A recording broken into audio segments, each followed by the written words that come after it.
저는 미 국채 수익률이 5%를 넘어서더라도 그건 아주 일시적이고 그 가능성은 좀 낮다고 보고 있습니다.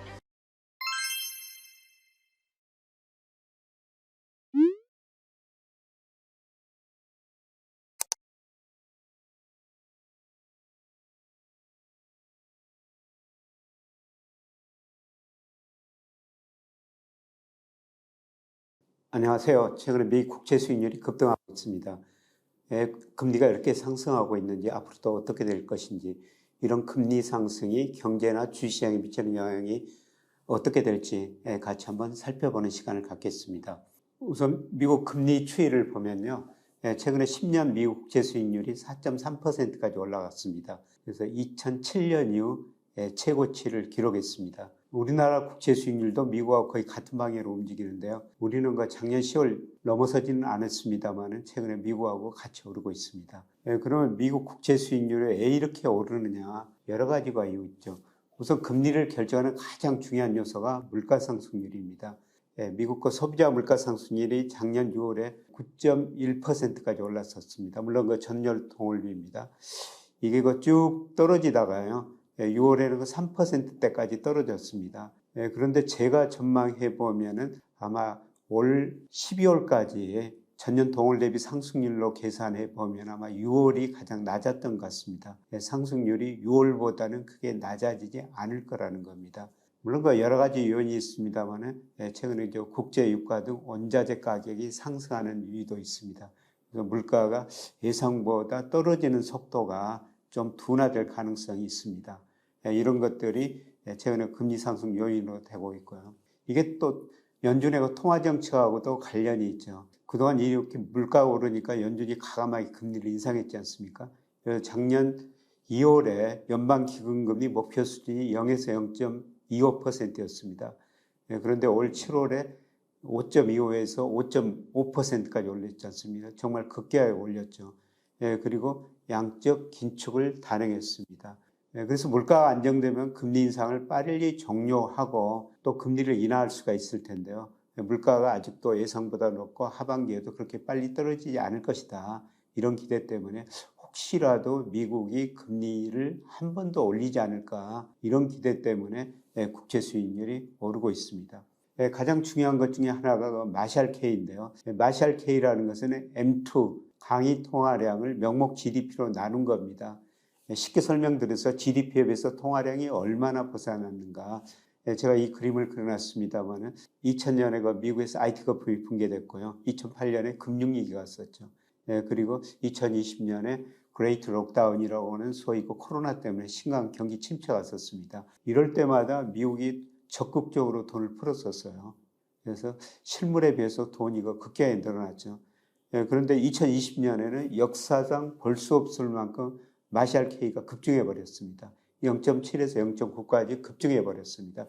이렇게 돈을 많이 풀었더니 금리가 많이 떨어질 수밖에 없었죠. 그래서 2020년 3월 달에는 미 10년 국채 수익률이 0.5%까지 떨어졌지 않습니까? 역사상 최저치를 기록한 거예요.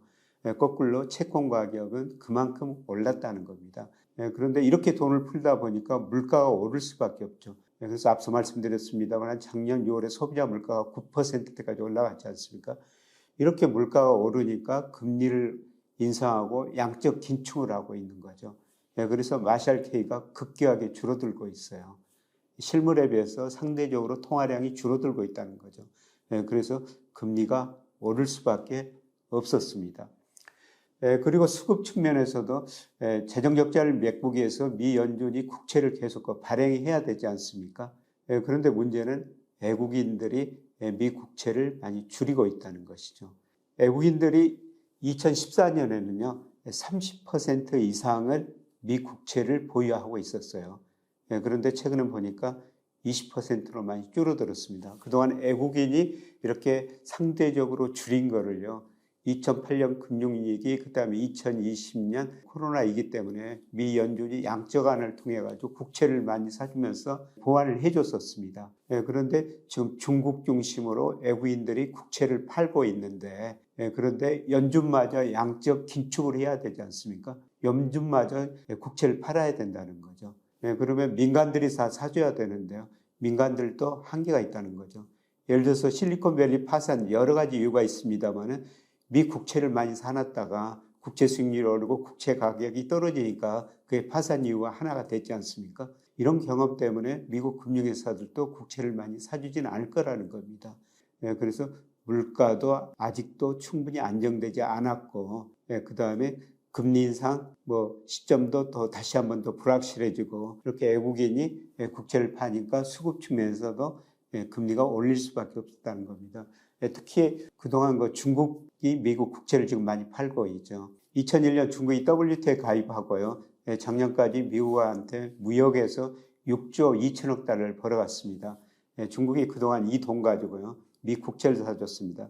특히 2008년 미국 금융위기가 오면서 미국 정부가 국채를 발행하면서 경기를 부양할 수밖에 없었죠. 이때 당시 중국이 미국에서 무역으로 돈 번 일부로 미 국채를 정말 많이 사줬었습니다. 그래서 중국 사람들이 미국 월마트에 진열된 상품의 47%가 중국산이라는데요. 상품도 싸게 공급해주고 금리도 이렇게 낮춰줬죠. 국채를 사줘가지고. 그러니까 미국 주가도 오르고 집값도 오르고 미국 소비자 입장에서는 중국 때문에 상품도 싸게 사고 금리 낮으니까 집값 주가 오르니까 좋았었습니다. 그런데 중국이 2012년까지는 계속 국채를 사줬었어요. 그런데 1조 2,700억 달러까지 갔었는데요. 그런데 계속 줄이고 있지 않습니까? 올 6월 통계 보니까 거의 8,300억 달러대로 많이 줄어들었습니다. 최근에 미중 패권 전쟁하면서 그 결과 중에 하나가 중국이 미 국채 줄이고 있는 그런 이유라고 보는데요.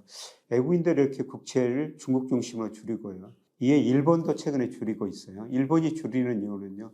세계 금융회사에서 가장 큰 손이 일본 보험회사들일 수가 있습니다. 근데 일본 보험회사들이 미 국채 사고 호주 국채 샀는데요. 한 해지를 하다 보니까 한 해지 비용이 높다 보니까 일본 국채 수익률이 최근에 0.5% 6%지만은 일본 국채 투자한 것보다 오히려 수익률이 비슷하거나 낮더라는 겁니다.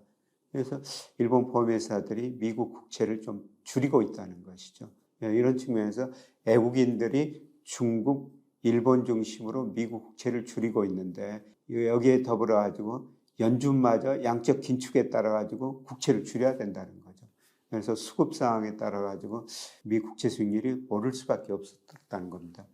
그럼 미 국채 수익률이 얼마까지 올라갈 것인가? 일부에서는 5%도 넘을 것이다. 그런데 저는 그 정도까지는 안 가리라고 보는데요.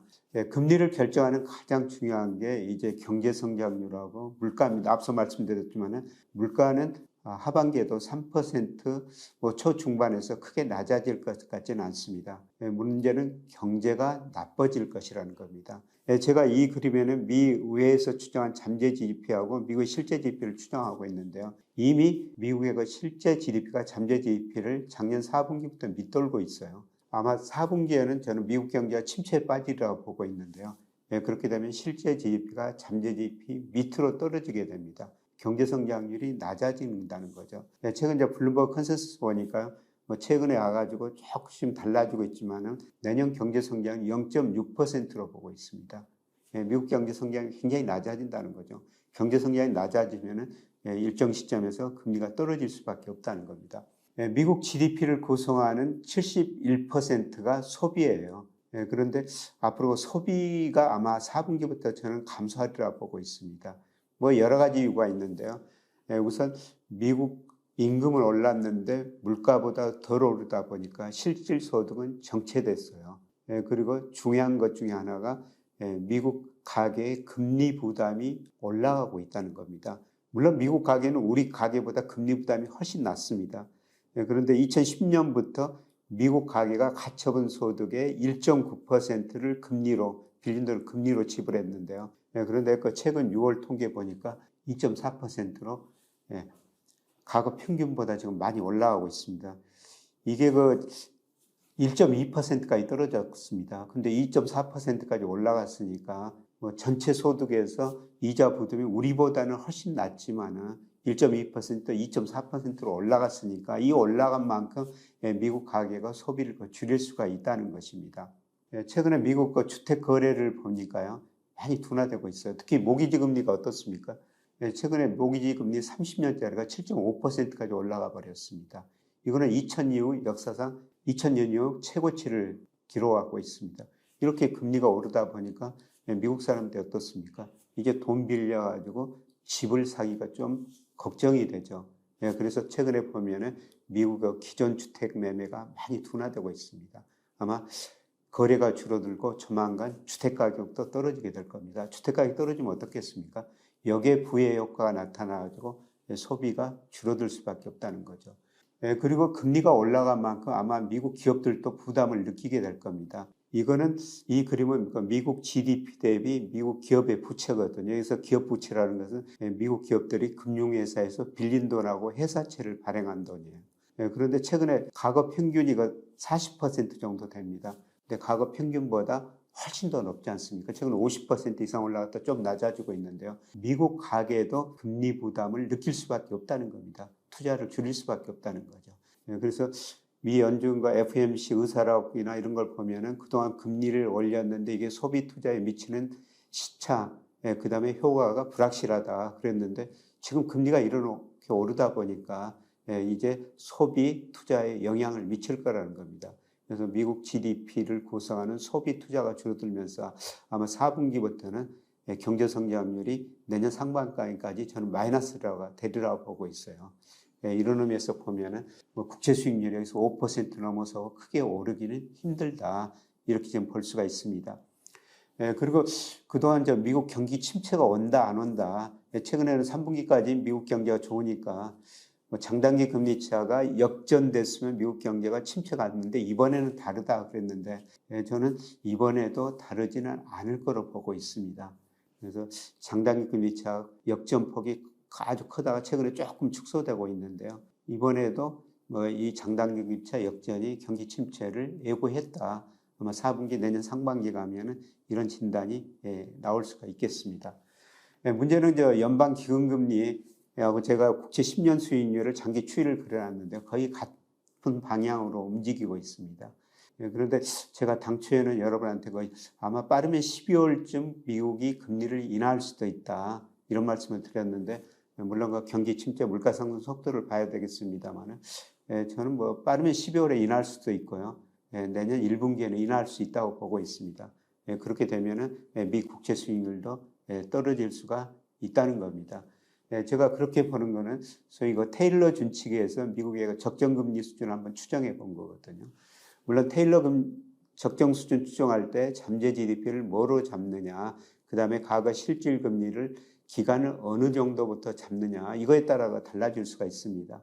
그런데 미국의 잠재 GDP는 미의회에서 추정한 거 제가 사용한 거고요. 그 다음에 미국의 실질 금리는 1980년 이후 장기 평균을 사용한 겁니다.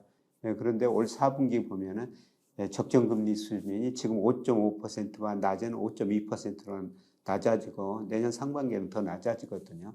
제가 이런 걸 보면서 빠르면 12월에도 금리를 인하할 수 있다. 내년 1분기에는 금리를 내릴 수 있다. 이렇게 볼 수가 있습니다. 적정금리, 기준금리, 연방기금금리 말씀을 드렸습니다. 그러면 10년 국채 수익률 적정 수준은 얼마인가? 이거는 제가 아주 장기적으로 분석해 보니까요. 우리가 흔히들 경제학 교과서에서 피셔방 정식이라고 있죠.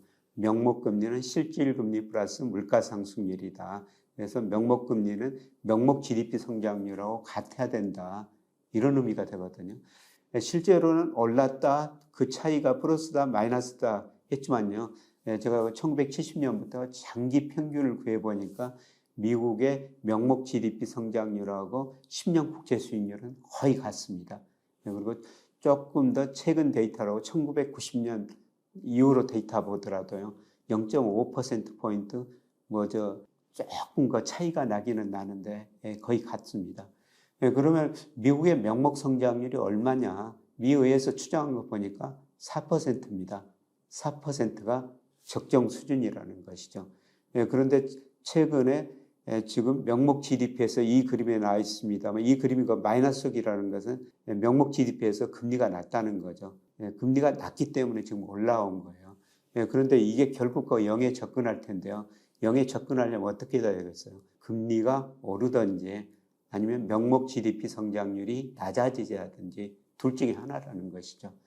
아마 명목 GDP 성장률, 제가 4분기부터 미국 경제가 침체에 빠질 수 있다 이런 말씀을 드렸고, 블룸버그 컨센서스 보니까 내년에 0.6% 미국 경제 성장률 예상된다. 실질이요. 그럼 명목은 한 2% 그 정도 성장하게 될 거예요. 그러면 명목 GDP 성장률이 낮아지면서 결국 이게 균형에 접근할 겁니다. 경제가 나빠질 거라는 겁니다.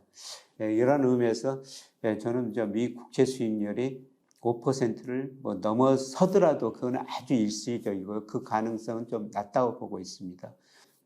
한 4.5% 이 안팎 정도까지 오를 수가 있습니다만 이 정도 오르면은 국채 투자하시는 것도 어느 정도 바람직할 것이다. 그런데 제가 늘 말씀드렸습니다. 국채 투자할 때는 미국보다는 우리 국채를 투자하십시오. 최근 달러 가치가 약간 오르고 있습니다만 미국 경제 대내 불균형을 해소하기 위해서 장기적으로 달러 가치는 하락할 수밖에 없다는 겁니다.